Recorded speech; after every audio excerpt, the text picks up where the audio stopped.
உங்க இசையொளி வானொலி கேளுங்கள் மகிழுங்கள்.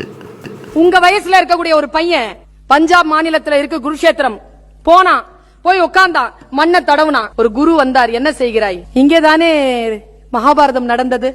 சிரித்தார் குரு. மகாபாரதம் படிச்சிட்டியா? படிச்சுட்ட. யாருக்கும் நடந்தது? பாண்டவருக்கும் கௌரவம். யார் பாண்டவர்கள், யார் கௌரவர்கள்? இதை தெரிந்து கொள்ளவில்லை என்றால் மகாபாரதத்தை நீ புரிந்து கொள்ள முடியாதுன்னார் குரு. என்ன செய்தி தெரியுமா? பஞ்ச பாண்டவர்கள் என்பவர்கள் வேறு யாரும் இல்லை, நம்முடைய ஐம்புலன்கள். கண்ணு, காது, மூக்கு, வாய், மெய். இத புரிஞ்சுக்கோங்க. நான் ஒன்னு சொல்றேன், கேளிக்கைகளில் மூழ்காமல் வாழ்க்கையை மீட்டெடுப்பதில் கவனமாக இருக்க வேண்டும் என்பதற்காக நான் சொல்லுகிறேன். பாருங்க, ஐம்புலன்கள்ல இருக்கக்கூடிய அற்புதமான விஷயம் என்ன தெரியுமா? கண் சென்று பற்றும், பார்க்கும்.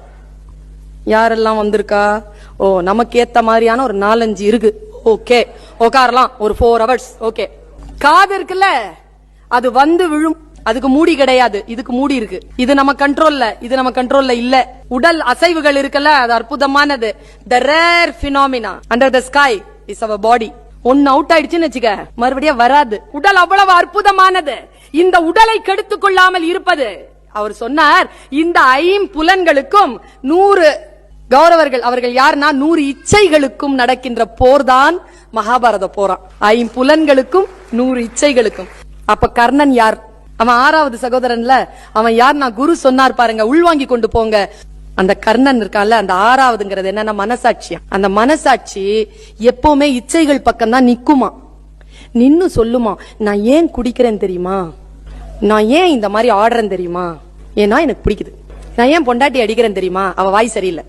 நான் ஏன் குழந்தைங்களை அடிக்கிறேன் தெரியுமா? அவன் நடத்த சரியா. நான் ஏன் கெட்ட வார்த்தை பேசுறேன் தெரியுமா? என் முன்னால இருக்கிறவன் தான் என்னுடைய ஆயுதத்தை தீர்மானிக்கிறான். இப்படி எல்லாம் அது சாட்சி சொல்லிக்கிட்டே இருக்கும். தான் எவ்வளவு அநியாயம் பண்ணாலும். அதுக்கு பேர் தான் கர்ணனா. அப்போ வயசானவங்க மன்னிக்கணும். துரோணாச்சாரியார், கிருபாச்சாரியார், பீஷ்மாச்சாரியார் எல்லாம் பெரியவங்க தானே, வயசானவங்க தானே. அவங்க எல்லாம் ஏன் இச்சையின் பக்கம் நின்னாங்க? என்ன பதில் பாருங்க, குரு பதில். வயசாயிடுச்சுங்கிறதுனாலேயே அவர்கள் நியாயமாக இருப்பார்கள் என்று நீ நினைக்காதே. அவர்களாலும் இச்சைகளை அவ்வளவு சீக்கிரமாக வென்றுவிட முடியாது. சோ அவர்களை நாம் மன்னிக்கலாம். அப்போ கிருஷ்ணன் யார்? மகாபாரதத்துல கிருஷ்ணன் யார்? தேரோட்டி தானே. பார்த்த சாரதி. சாரதினா டிரைவர். ஏன் அவனை டிரைவரா வச்சாங்கன்னா, குரு சொன்ன பதில், இந்த ஐம்புலன்களை இச்சைகளுக்கு எதிராக செலுத்த வேண்டும் என்றால் நாம கிருஷ்ணன் என்கின்ற கடவுளை டிரைவராக வைத்துக் கொண்டால் ஈஸியாக அந்த 100 இச்சைகளை ஜெயித்து விடலாம் என்பதற்காகத்தான் அவரை கொண்டு வந்து டிரைவராக வைத்தேன் என்று சொன்னார் குரு. இதுதாங்க மகாபாரதத்தினுடைய ஒட்டுமொத்தமான கதை.